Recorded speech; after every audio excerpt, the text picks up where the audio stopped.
everybody, and welcome back once again.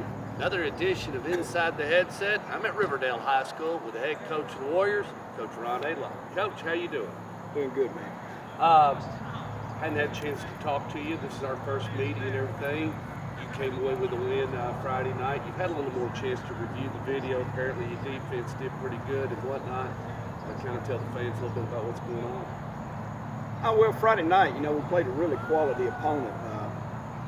Ottawa was really good. Everything I saw on film was really good. They were really good when we got there. What kind of numbers did they have, Coach? They played one way, so that they're in the 80s to 90 kids. We knew that they were going to be fresher than us.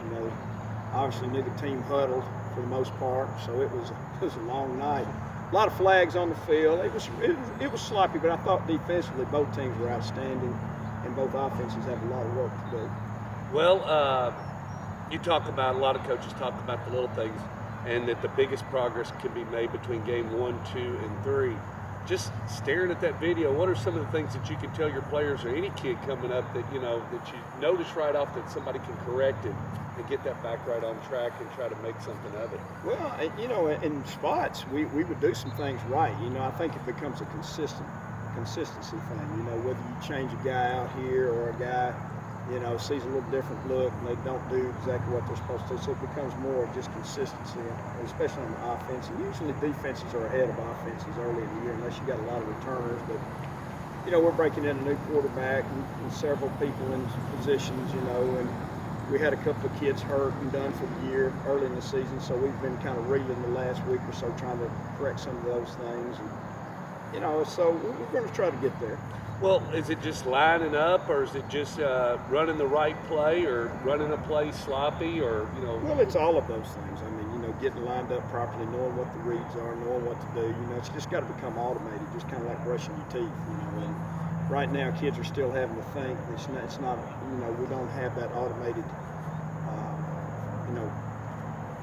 mindset right now where we can go out and do it play after play after play. There's too much thinking going on instead of just letting it happen. Did you feel like your running game was okay?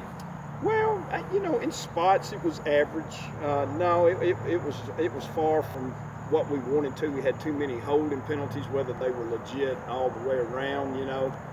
Somewhere in the middle is the truth. Sometimes there's got to be a fine point there between flags. Some crews, it's just all night long. It's the same old folks, same old thing. And, yeah. And I thought it was a shame for the fans and the kids in a sense. But move the game but along. You still, those things.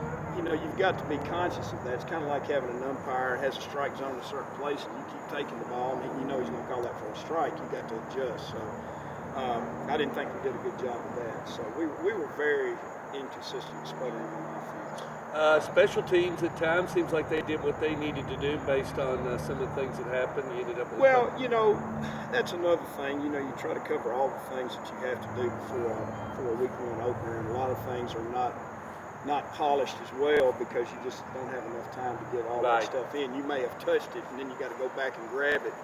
So those things were a little bit rough, but we did in critical downs. We made some good snaps, got some good kicks. Kicked our extra point.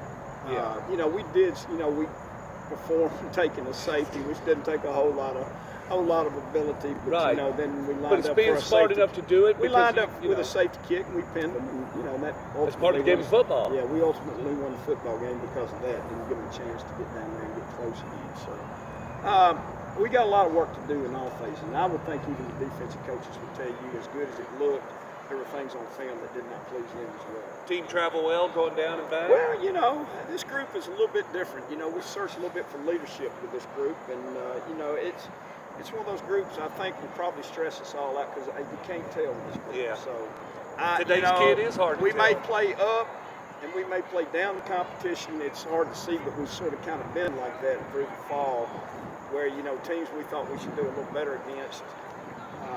Maybe we didn't play as well, and teams I thought maybe would expose us a little bit. Kids, seem to step up the game. So, maybe they're one of those kind of stressful groups. One more full day of practice tomorrow, then Thursday will be walkthrough, then you're going to head over to Williamson County or Franklin High School. Talk a little bit about what they like to do. Well, obviously, Williamson County is a lot like Rutherford County. it's a really tradition-rich at this point league over there. Donnie Webb is an outstanding football coach and does a great job. Nice facilities. Oh yeah, great facilities, great fan support. So we'll have our hands full, and that concerns me. Will our kids play up or down? Seeing that Franklin lost the first game, and I mean they played a really, really good Centennial team. And we're right there to the end. Centennial may contend for the 5A state championship, as may Utuwa. So I've seen some really good 5A teams. So really, that's not indicative of how good Franklin is, and we'll have to be pretty good Friday night. Anything else for the faculty and fans? I'm sure you didn't have that many Warriors. No, we had a big crowd. Did we had you? a lot, I'm we had sorry, a lot I of didn't people down there, so we expect a big turnout. Hope we bring the same support, and I think they'd energize the kids a little bit to see as many people. That's good. It shocked us as a coaching staff, because it's an hour and a half, hour and 45 minutes? And the game, started late. So you had to get off work and kind of plan to get down there if you were hauling it on a Friday afternoon.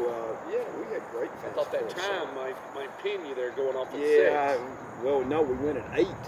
We went at 8 their time, so it's 7 our time. So Okay, I got no idea why they did that. So, because I would have thought it would have gone off. Well, that was the reason why your game scores were coming in at the same time everybody else's was, exactly or otherwise you'd have been on the way home. Yeah, that's exactly right. Well, but anyway, it all worked out. All is good when you win.